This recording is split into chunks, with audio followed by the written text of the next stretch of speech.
Gusto ko lang making i-update sa aking panibagong dividendo na matatanggap ngayong November. Merong 4 na kumpanya na magbibigay sa akin ng dividendo sa aking Call Financial account. Ako nga pala si Renz, nagtuturo ng investing. And kung hindi mo pa ako masyadong kilala, panoorin mo itong video na pop-up dito para magkaroon ka ng idea about sa akin. And ang channel na ito ay hangad na makatulong sa kapwa Pilipino na willing mag-invest dito sa ating merkado. Meron lamang akong announcement na gustong ibahagi sa inyo. Kung member na kayo ng ating community and also nakakapag-login ka na sa ating webpage, and puntahan mo lamang to community natin and click mo lamang ito, and sa ganitong format kanya dadalhin guys, no. Dito meron na tayong mga pinag-uusapan about sa mga investing, and yung mga tanong sa community ay sinasagot din natin. Pero guys, hindi yun yung news natin today. Ang news ko today, this week magkakaroon na tayo ng improvement sa ating community. So, every week, magkakaroon dito ng laman na ito. So, pwede nyong i-book iyan na pwede nyo kung makausap ng personal. Kasi guys, napansin ko at marami nag-i-email sa akin, hindi daw sila nakakapag-participate mga live stream because nahihiya sila kasi may mga personal silang gustong itanong. Nagbigay din ako ng time and effort din dito sa ating classroom kasi gusto ko din talaga na makatulong sa inyo. And yun nga, katulad nga ng sinabi nyo na minsan may mga personal kayong gustong sabihin, may mga gusto kayong ipakita ng personal, and also na-realize ko rin na in order na maging successful ang isang community, ang isang lugar, ang isang bansa, ay dapat maayos muna yung lahat, no? Maayos muna yung majority. So paano nga ba natin ito gagawin? Sa community na ito, sa classroom na ito, ang gagawin natin ay iisa-isahin natin yung mga tao. So pwede kayong mag-book, no, dito na sa ating calendars pag meron ng mga data dito, and lalabas na dito yan. So pag meron mga upcoming schedule na pwede nyo siyang i-book dito, pwede nyo akong makausap isa-isa. Ang goal nun ay para magkaroon ka ng idea paano mo mai-improve yung investment mo, ano yung mga pwede nating tips and tools na pwede mong gamitin para i-improve ang iyong investment journey. Yun ang goal natin, no, kaya tayo nag-create din ng classroom. So yung goal ng sites nito ng classroom natin, one person at a time. Kasi kapag naturuan mo ng malinaw ang isang tao, at the end of the day, kapag meron na siyang skill and knowledge, alam ko for sure kayo na naandito sa classroom natin ay kaya niya rin magturo sa ibang tao. Through that form and information ay maipapalago natin ang investing community natin. And also sa mga nagtatanong kung bakit mayroon tayong subscription plan na 150 pesos per month, itong 150 pesos na ito ay pwede natin i-improve itong ating community, itong ating website para maging reliable pa. And also, dito guys, makukuha mo na rin itong ating portfolio tracker. And ang portfolio tracker na ito ay talagang very useful. Based sa mga gumagamit, talagang very useful ito. Nag-i-email ito automatically and natatrack mo yung performance mo versus sa PSEI. And nakagandahan dito, as long as nag-i-invest ka sa ating merkado, continuous yan na tinatrack ng ating portfolio tracker every day. And also naandito din yung ating mga binibili at binibenta. So on time, every time na bumibili tayo, nilalagay din natin ito dito, dividend income tracker, and also itong pinakamahal natin, no, itong stock research tool. So meron tayong 30 plus years of dividend data. So as you can see, and kung matagal na kayong viewers din ng ating channel, so ito yung ating link kung paano natin binili itong DMC way back noong pandemic, no? And ang ating income dito ay nakakuha na tayo ng 119% and madadagdagan na naman ito ng another income sa dividendo ng kumpanya. So based sa PSEH, ang matatanggap ko na special cash dividend na naman dito sa DMC ay nasa 48 centavo.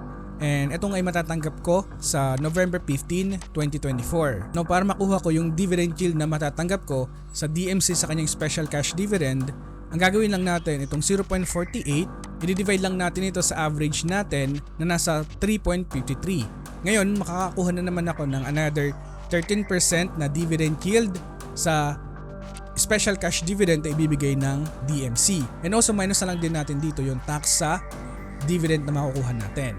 And I really like DMC today, no, kasi nga continuous na nag-expand, nag-build ng kanilang operations, nag-expand na kanilang revenue segment, and also, no, talagang gumaganda pa yung kanilang operations, no, over the long run. I see na DMC ay continuous pa rin magpo-prosper.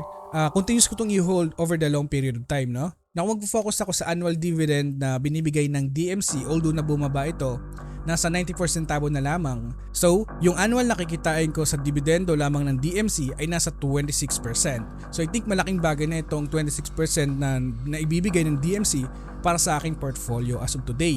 So, yung susunod na magbibigay sa akin ng dividend ay ang Mega World Corporation. So as of the moment, ang aking dividend income lamang dito ay nasa 4.28%. So mababa lamang, no. And ang aking total returns ay up lamang ng halos 2%. Yung dividend income ko naman na makukuha sa Mega World ay matatanggap ko ito sa November 18, 2024. So ito ay nasa 8 centavo lamang, guys, no. So kung i-compare natin ito sa aking portfolio, so makakatanggap lamang ako ng 3.5% na dividend yield. So minus na lang din also natin dito ang tax na makukuha natin sa dividend. Ito namang Mega World para sa akin ay continuous ko rin na hinuhold, no? Kasi for me, hindi pa rin talaga nagmamaterialize yung real estate sector dito sa ating bansa.